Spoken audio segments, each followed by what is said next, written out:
আপনার বিভিন্ন দলের লোক না ভাই? কথা বলে না। কেউ সাদা টুপি, কেউ কালো টুপি, কেউ লম্বা টুপি, কেউ গোল টুপি, কেউ আলিয়া, কেউ কমি। কথা বলেন। আল্লাহর হস্তে বাবা, এই মাসলাকগত দ্বন্দ্ব আছে থাক, দিনের স্বার্থে আমরা এক হয়ে যাব। আমরা কোনো বাতিল ফেরকার সাথে ঐক্য করব না, কিন্তু যে কোনো মাসলাকের সাথে ঐক্য করব। মাসলাক যার যার, জোরে বলতে হবে, মাসলাক যার যার। মনে থাকবে? তোমরা একটু চেপে বসো বাম পাশে। আমি আপনাদেরকে বলবো তিনটা স্বার্থে আমাদের এক হইতে হবে। কয়টা? ইসলামের সুমহান স্বার্থ রক্ষায় আমরা ঐক্যবদ্ধ হয়ে যাব। মুসলমানদের মৌলিক দাবিগুলো আদায়ে আমরা এক হয়ে যাব। আর বাংলাদেশের স্বাধীনতা রক্ষায় আমরা এক হব।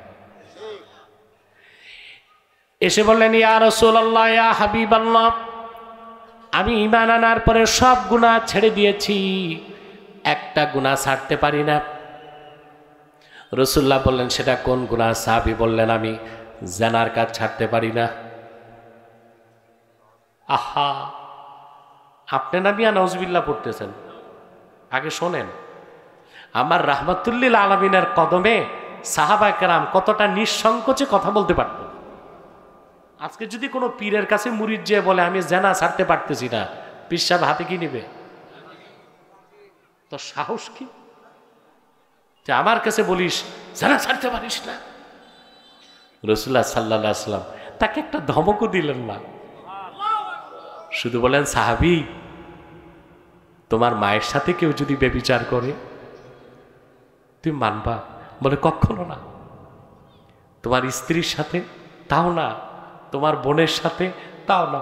আল্লাহর হাবিব বললেন, সাহাবী, তুমি যেই মেয়েদের সাথে ব্যভিচার করো তারা তো কারো মা, কারো বোন, কারো স্ত্রী। সাহাবী বলেন, রাসূলুল্লাহর এই নসিহত আমার কলিজা এমন ভাবে দাগ কাটলো, জিন্দেগিতে আজ জানার কাছে যাই নাই। শরীয়ত মানার ক্ষেত্রে ইসলাম বাড়াবাড়ি দেয় নাই, সুবহানাল্লাহ, মধ্যপন্থা দিছে। ওয়ানুয়াসসিরুকা লিল ইউসরা, রাসূলুল্লাহকে আল্লাহ কি শরীয়ত দিছেন। আগে মুসা নবীর সময় আপনারা জানেন, মুসা নবী গেছে তুর পাহাড়ে। কোথায়? আল্লাহর সাথে কথা বলতে। তো মিশরে, এটা হচ্ছে মিশর ছেড়ে তিনি যখন চলে গেলেন ওখানে সিরিয়ার দিকে, ফিলিস্তিন, বাহার কালজুম পার হয়ে, ওখানে যাওয়ার পর আল্লাহ ওদেরকে, বনি ইসরায়েলকে খাদ্য দিতেন, মান্না সালওয়া, জানেন তো আপনারা। এমন এক অভিশপ্ত জাতি বর্তমান ইহুদিদের পূর্বপুরুষ বনি ইসরায়েল, এই বেহেশতি খানা খাইয়া খুশি না। মুসা, ডেলি ডেলি ডি ভাল লাগে না। মুসা নবী কইতো, কি খাবি? আমাদের খাইতে মন চায় চাল, ডাল, আদা, রসুন, এগুলো। তিহ নামক ময়দানে মুসা নবী তাদেরকে রেখে, বুঝলেন, তুর পাহাড়ে গেছেন।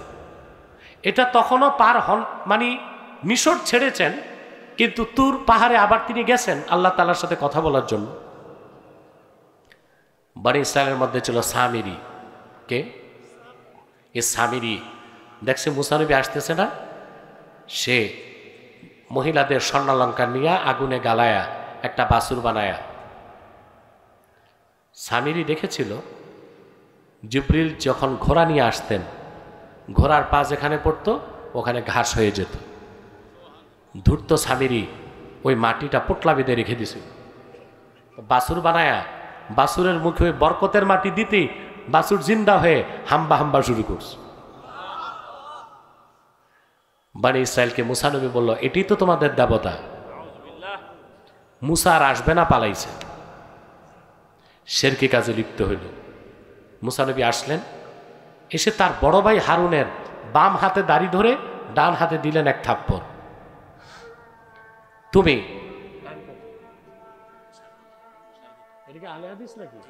হ্যাঁ,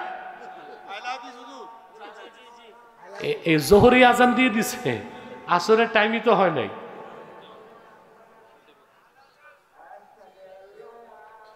কথা শুনতেছেন তো?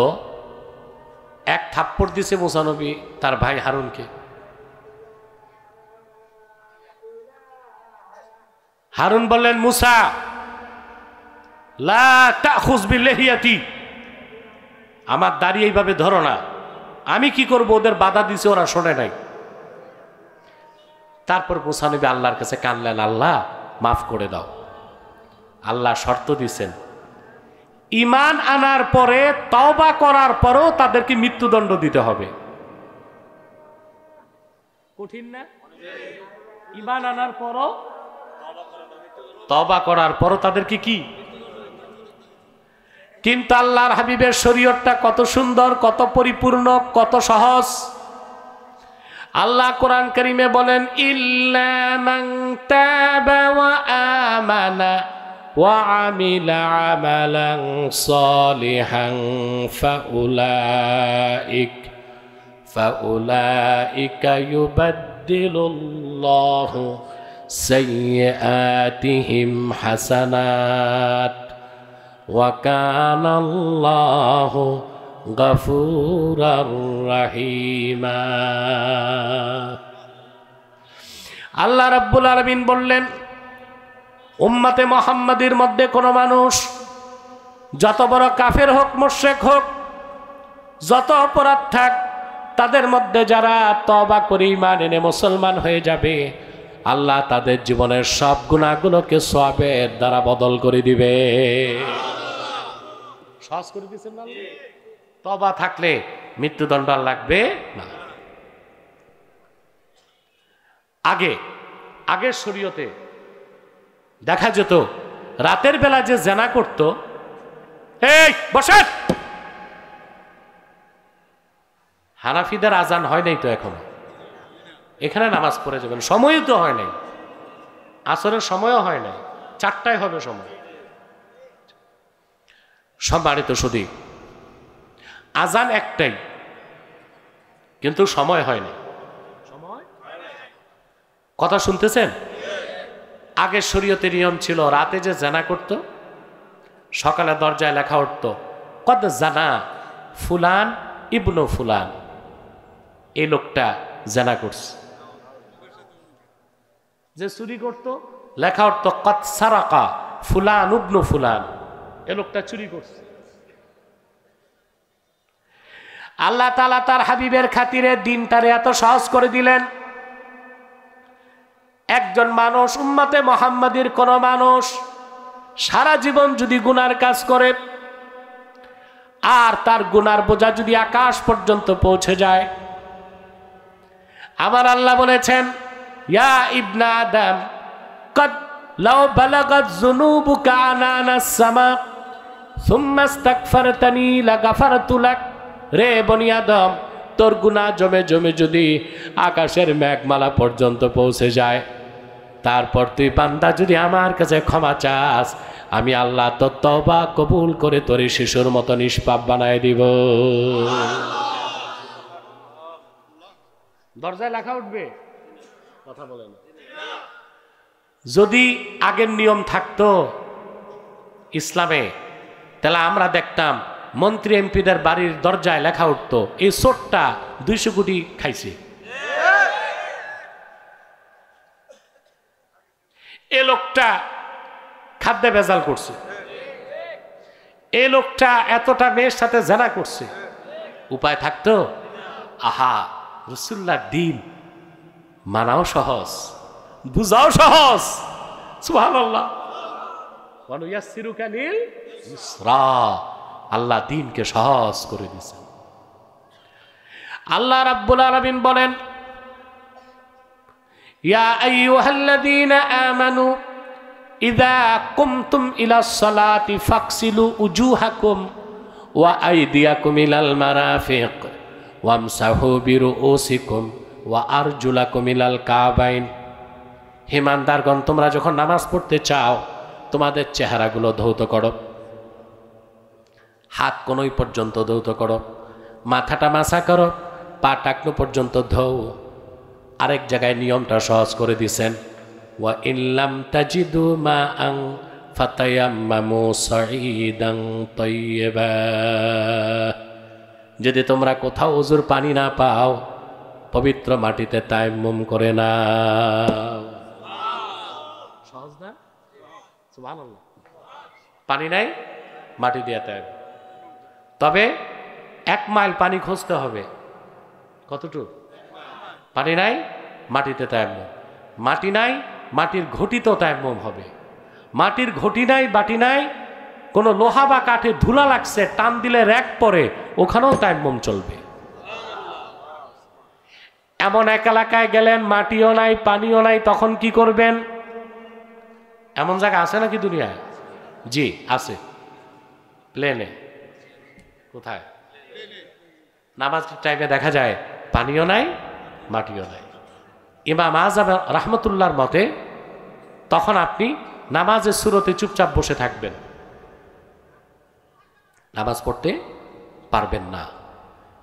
যে কোনো একটা মাটি বা পানি পাওয়ার পর তায়াম্মুম বা ওযু করে কাজা হিসেবে নামাজ আদায় করতে হবে। কারণ ইজা ফাতাশ শারতু ফাতাল মাশরুত, শর্ত নাই, মাশরুত। কথা বুঝতেছেন? দিনটা সহজ কিনা? আল্লাহ রাব্বুল আলামিন বলেছেন, কুতিবা আলাইকুমুস সিয়াম, তোমাদের উপর রমজানে রোজাকে ফরজ করা হয়েছে। বছরে রমজান কয়বার আসে? 1 মাস, 29 দিন কিংবা 30 দিন। আল্লাহ আরেক জায়গায় সহজ করে দিলেন, ফামান কানা মিনকুম মারিদান আও আলা সাফারিন ফাইদ্দাতুম মিন আইয়ামিন উখর। রমজান মাসে তোমাদের মধ্যে কেউ যদি অসুস্থ থাকে কিংবা সফরে থাকে, তার জন্য মাফ আছে, সে রোজা রাখবে না। সুস্থ হবার পরে কিংবা সফর থেকে ফিরে আসার পরে রোজা কাজা আদায় করবে। আল্লাহ একটু সওয়াব কম দিবেন না, পুরা রমজান মাসে রোজা রাখার সওয়াব দিয়ে দিবে। সহজ না? দিন সহজ, দিন পরিপূর্ণ। আল্লাহ ১৫০০ বছর আগে তার আখিরি নবী মুহাম্মদ মুস্তাফা সাল্লাল্লাহু আলাইহি ওয়াসাল্লামের মাধ্যমে দিন ইসলামকে সহজ করে দিয়েছেন। দিন পাঠিয়েছেন, দিনটা সহজ করে দিয়েছেন, পরিপূর্ণ করে দিয়েছেন। দিন পরিপূর্ণ। আপনার ব্যক্তি জীবন, সমাজ জীবন, রাষ্ট্র জীবনের প্রত্যেকটা সমাধান ইসলামে আছে। নাই? ইসলাম গতানুগতিক ধর্ম না, ইসলাম হচ্ছে পূর্ণাঙ্গ জীবন বিধান। আপনি আপনার আর্থ সামাজিক সমস্যা, সাংস্কৃতিক শিক্ষা জীবনানো হবে, মেনে না নিলে বানানো হবে। ঠিক না? আপনারা 5ই আগস্ট অভ্যুত্থান দেখছেন, বিপ্লব কিন্তু দেখেন নাই। 5ই আগস্ট যেটা, এটা বিপ্লব না, এটা অভ্যুত্থান। এটা কি? প্রয়োজনে ইসলামের স্বার্থ রক্ষায় এই জাতি বিপ্লবের ডাক দিবেন। প্রস্তুত আছেন? আল্লাহ কবুল করুন, আল্লাহ মঞ্জুর করুক। বলুন আল্লাহ আমিন। এই দিন ইসলামকে গ্রহণ করতে হবে, দিন ইসলামের বিধানকে জীবনের প্রতিটি ক্ষেত্রে। আপনি নামাজ, রোজা, হজ, যাকাত করবেন, দিন মানবেন, আর আপনার অর্থ ব্যবস্থা, রাষ্ট্র ব্যবস্থা, সমাজ ব্যবস্থায় আপনি দিনকে বাদ দিয়া কাফের মুশরিক বেঈমানদের তন্ত্রমন্ত্র, মতবাদ আর ইজমকে মানবেন, আপনি মুনাফিক, আপনি মুসলমান হতে পারবেন না। আল্লাহ যেন আমাদেরকে জীবনের সকল ক্ষেত্রে দিনকে মানার তৌফিক দান করেন। বলেন আল্লাহ আমিন। আমি সাদাকাল্লাহুল আযীম ওয়া সাদাকা রাসূলুহুন নবিয়ুল কারীম ওয়া নাহনু আলা যালিকা মিনাশ শাহিদিন ওয়া শাকিরিন আলহামদুলিল্লাহি রাব্বিল আলামিন। এটা কি অবস্থা আপনাদের? আপনারা কি আউলিয়া কেরাম যে মুনাজাত লাগবে না আপনাদের? একজনও দাঁড়াবেন না, বসেন। আপনাদেরকে তো সুযোগ দেওয়া হচ্ছে, এত স্থির হবার কি? ওয়াজ হয়েছে চলে যাবেন, মুনাজাত লাগবে না? বসেন, চুপচাপ বসেন। আমি আপনাদেরকে আর কষ্ট দিচ্ছি না। রুমালগুলো রেডি রাখো, আমি বললে ঢুকাই দিবা, রাখো। আমি আর কষ্ট দিচ্ছি না। আমি একটা কথা বলবো, ভাই, আপনার এখানে বিভিন্ন দলের লোক আছেন না? বসো, সব বসো, ওদিক বসো।